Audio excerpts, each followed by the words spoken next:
दोस्तों, नशा सिर्फ शराब, सिगरेट या ड्रग्स का नहीं होता है, बल्कि आज मैं आपको एक 19 से 20 साल के बच्चे की कहानी सुनाऊंगा, जिससे सुन के आपके होश उड़ जाएंगे।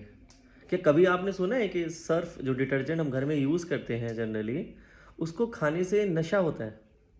तो एक 19 से 20 साल का बच्चा जो मेरे यहाँ भर्ती रहा था, लड़का, वो सर्फ डिटर्जेंट खाता था और लगभग एक दिन में 1 किलो सर्फ खा जाता था। तो सबसे पहले हम ये जानेंगे कि आखिर सर्फ खाने से नशा कैसे हो सकता है। तो इसके पीछे के 3 रीज़न्स होते हैं। सबसे पहला रीज़न होता है केमिकल रिएक्शन, क्योंकि होता क्या है कि सर्फ में कुछ केमिकल्स होते हैं जिनकी वजह से केमिकल रिएक्शंस होती हैं। जैसे कुछ फ्रेगरेंस यूज़ करने के लिए केमिकल्स डाले जाते हैं, और एक ब्लीचिंग एजेंट्स बोला जाता है, वो होते हैं इसके अंदर, और एक सर्फेक्टेंट्स केमिकल होते हैं इसके अंदर।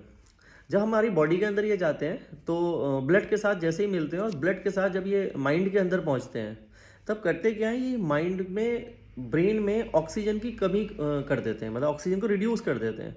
तो जब ब्रेन में ऑक्सीजन रिड्यूस होता है ना, तो हमें चक्कर आना, डिजीनेस या बेहोश हो जाने जैसी सिचुएशन आ जाती है हमारे सामने।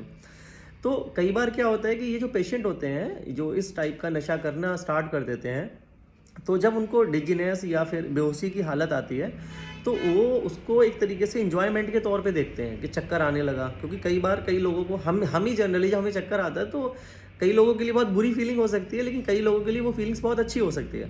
तो सेकंड रीज़न होता है मेडिकल डिसऑर्डर। इसमें होता क्या है कि जो चीज़ें खाने के लायक नहीं होती हैं, जैसे चौक हो गई, या कच्ची मिट्टी हो गई, या फिर हमारा सर्फ हो गया, कच्चा सर्फ, इसको खाने की आदत पड़ जाती है तो उसे पीका बोलते हैं, और इस बीमारी को पीका पीका डिसऑर्डर बोलते हैं। इसमें होता क्या है, जो व्यक्ति इन चीज़ों को खाता है उसे एक अलग टाइप का एक टेक्सचर मिलता है, या इसकी जो स्मेल होती है उससे एक अलग फीलिंग या एक सेटिस्फेक्शन मिलता है।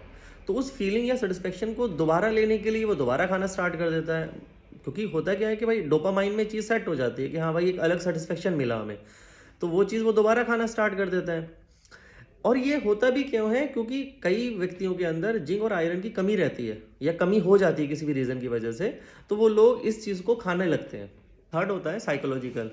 इसमें एक प्लेसिबो इफेक्ट बोला जाता है। इसमें होता क्या कि दिमाग कई बार ना कुछ ऐसी बेकार सी आदतों की ना लत लग जाती है दिमाग को। जैसे उसने जब सर्फ फर्स्ट टाइम लिया होगा, तो सिंपल ऐसा तो नहीं उसने 1 kg एक ही बार में ले लिया होगा, तो पहले 1 चम्मच या 2 चम्मच से स्टार्ट किया होगा। तो जब 1 चम्मच उसने सर्फ लिया होगा, तब टॉलरेंस बड़ी होगी। होता क्या है कि भाई डोपामाइन पे हिट करती है वो चीज़ आगे, भाई सर्फ लिया, कुछ अलग सेटिस्फेक्शन मिला, कुछ अलग टाइप की फीलिंग मिली, या फिर डिजीनेस टाइप का आया, चक्कर सा आया हमें, और वो चीज़ डोपामाइन को हिट कर दिया। तो जब डोपामाइन हिट हो जाता है, तो उस हिटिंग को बार बार टॉलरेंस बढ़ जाती है, फिर वो डोपामाइन हिट हमें बार बार चाहिए। तो जब वो सिचुएशन हमारे सामने आ जाती है, तो फिर टॉलरेंस बढ़ी है तो क्वांटिटी बढ़ेगी, क्योंकि अभी आप 1 चम्मच से काम चला रहे हैं, फिर 2 चम्मच, फिर 4 चम्मच, तो उसी तरह से वो 1 चम्मच से स्टार्ट करके 1 kg पे पहुंच गया। तो इसमें डोपामाइन हिट हुआ बार, और डोपामाइन हिट की फीलिंग को बार बार लेने के लिए वो टॉलरेंस बढ़ जाती है बॉडी के अंदर। तब इसमें हो जाता है कि ये एक तरीके से ना गंभीर एक ऑब्सेसिव कंपल्सिव बिहेवियर बोलते हैं। तो वो चीज़ आ जाती है पेशेंट के अंदर।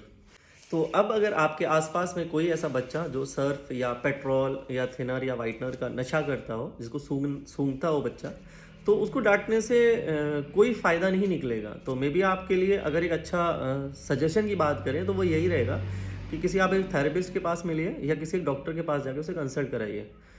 कुछ मे भी हो सकता है, जैसे मैंने बताया, एक थर्ड केस हमारा बताया था, सॉरी सेकंड हमारा जो केस बताया था, एक मेंटली डिसऑर्डर हो जाता है, जिसको बताया था कि जिंक और आयरन की कमी की वजह से भी हो जाता है। तो कई बार हो सकता है कि जिंक और आयरन की कमी हो, तो वो बॉडी को किसी दूसरी रिसोर्स से फुलफिल हो जाएगी, तो बच्चे को सर्फ खाना बंद, या किसी भी ऐसे जो चीज़ खाता हो खाना बंद हो जाएगा। तो ऐसे बच्चे को कभी डांटने से कोई फ़ायदा नहीं होगा। उसे किसी एक अच्छे काउंसलर या एक अच्छे थेरेपिस्ट या फिर अच्छे डॉक्टर के पास में कंसल्ट कराएं।